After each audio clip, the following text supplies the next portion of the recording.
ශ්‍රී ලංකාවේ අධිකරණ පද්ධතිය ගැන කතා කරද්දී අපිට කොහෙත්ම අමතක කරන්න බැරි ඒ වගේම කාර්යබහුලම තැනක් තමයි මහේස්ත්‍රාත් අධිකරණය.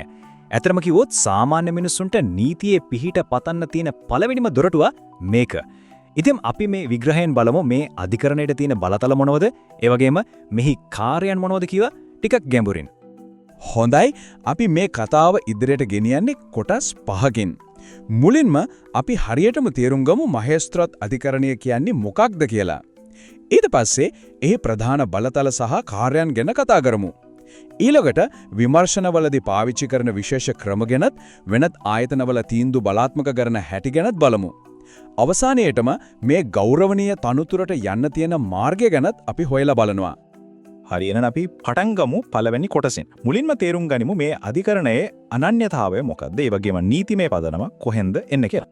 හරිම සරලව කිව්වොත් මහේස්ත්‍රාත් අධිකරණය කියන්නේ ශ්‍රී ලංකාවේ තියෙන සුළු අපරාධ නඩු වැඩිපුරම විභාග කරන ප්‍රාථමික අධිකරණයට. මේක නිකම්මැටි වෙච්ච දෙයක් නෙමෙයි. මේකට හොඳ ශක්තිමත් නීතිමය පදනමක් තියෙනවා. ඒ තමයි 1978 අංක 2 දරන අධිකරණ සංවිධාන පනත. මේක ස්ථාපිත කරන්නේ ඒ පනතින්. ඒ වගේම මෙතන සිද්ධ වෙන හැම ක්‍රියාපටිපාටියක්ම පාලනය වෙන්නේ 1989 අංක 15 දරන අපරාධ නඩු විධාන සංග්‍රහයෙන්.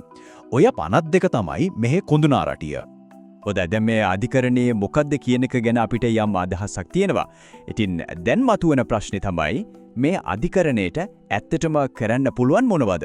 ඒ කියන්නේ මෙහි නිශ්චිත බලතල මොනවද? අපි ඊළඟට අවධානය යොමු කරන්නේ ඒකට.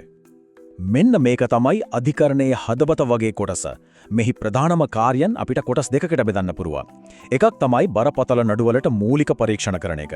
අනික තමයි සුළු අපරාධ නඩු සම්පූර්ණයෙන්ම විභාග කරලා තීන්දුවක් දෙන එක.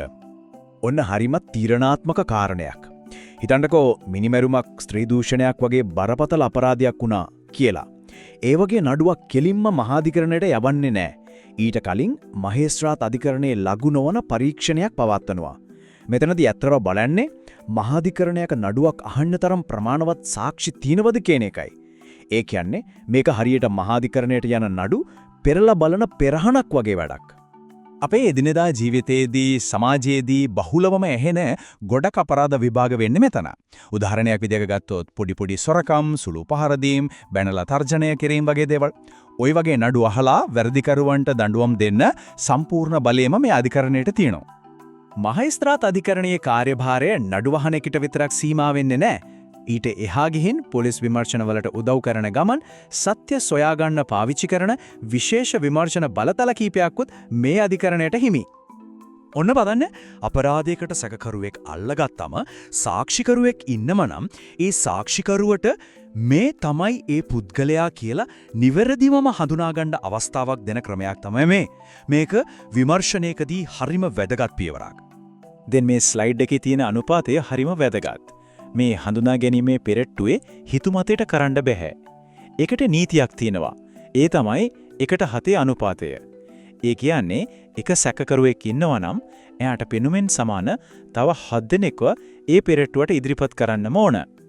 මේට ගැඹුරු අරමුණක් තියෙනවා.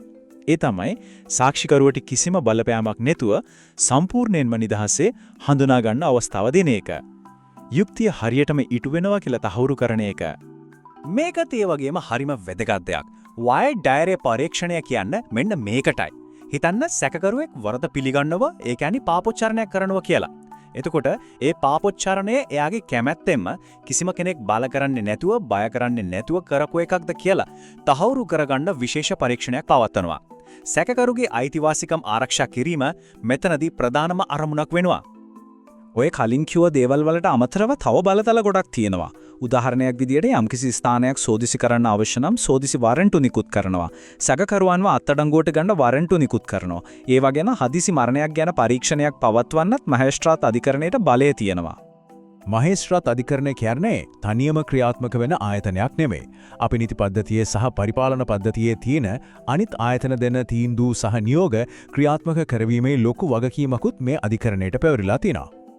උදාහරණයක් විදිහට ගත්තොත් කාති අධිකරණයකින් දෙන නියෝගයක් එහෙම නැත්නම් කම්කරු විනිශ්චය සභාවකින් දෙන තීන්දුවක් ක්‍රියාත්මක කරන්න බලය තියෙනවා. ඒ විතරක් නෙමෙයි. EPF, ETF වගේ සේවකාහාර මුදල් වල හිඟ මුදල් අය කරගන්න නියෝගය කරන්නත් මහජන පීඩා සම්බන්ධ නඩු විභාග කරන්නත් මේ අධිකරණයට පුළුවන්. ඉතින් මේකෙන් පේනව නේද මෙහි කාර්යභාරය කොයිතරම් පුළුල්ද කියලා? එතකොට ඉදිනදා කටයුතුවලදී මහේස්ත්‍රාත් අධිකරණයක නඩුවක් පටන්ගන්නේ කොහොමද? සාමාන්‍යයෙන් බොහෝ අවස්ථාවලදී පොලිසිය තමයි විමර්ශනයක් කරනා ඒකෙන් පස්සේ අධිකරණයට චෝදනා ගොනු කරන්නේ. එතනින් තමයි නඩු කටයුතු ආරම්භ වෙන්නේ.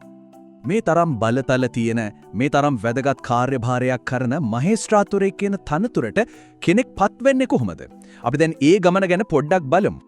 මේක හරිම පහදිලි පියවර ටිකක් තියෙන ක්‍රියාවලිය. පළවෙනියටම නීතිඥයෙක් විදියට අවුරුදු 5ක වෘත්තීය පළපුරුද්දක් තියෙන්න ඕන. ඊට පස්සේ අධිකරණ සේවා කමිෂන් සභාවෙන් පවත්වන මහේස්ත්‍රාත් විභාගයට ඉඳලා ඒක සමත් වෙන්න ඕන. ඊළඟට එන්නේ සම්මුඛ පරීක්ෂණයක්. ඒකත් සාර්ථකව ඉවර කළාම විනිශ්චයකාරවරුන්ගේ ආයතනයෙන් විශේෂ පුහුණුවක් ලැබෙනවා. ඔය ඔක්කොම ඉවර වුණාට පස්සේ තමයි අධිකරණයකට පත්වීමක් ලැබෙන්නේ. ඉතින් ශ්‍රී ලංකාවේ අධිකරණ පද්ධතියේ මුල්ගල වගේ තියෙන මහේස්ත්‍රාත් අධිකරණය ගැන අපි අද ගොඩක් දේවල් ඉගෙන ගත්තා. ඒක නිකම්ම නඩු අහන තනක් විතරක් නෙමෙයි. විමර්ශන මෙහෙයවන, මිනිස්සුන්ගේ අයිතිවාසිකම් සුරකින, සමාජීය සාමය විරුවෙන් විවිධ තීන්දුව ක්‍රියාත්මක කරන කේන්ද්‍රස්ථානයක්. ඉතින් මේ ස්ලයිඩ් එකේ තියෙන ප්‍රශ්නේ මොහොතකට අපි අපේ හිතට ගමු. යුක්තිය සහ සාධාරණත්වයේ ඉටු කිරීමේ මේ අතිශය වගකීම් සහගත ගමනට දායක වීමේ අභියෝගය ඇත්තටම කොතරම් වැදගත්ද?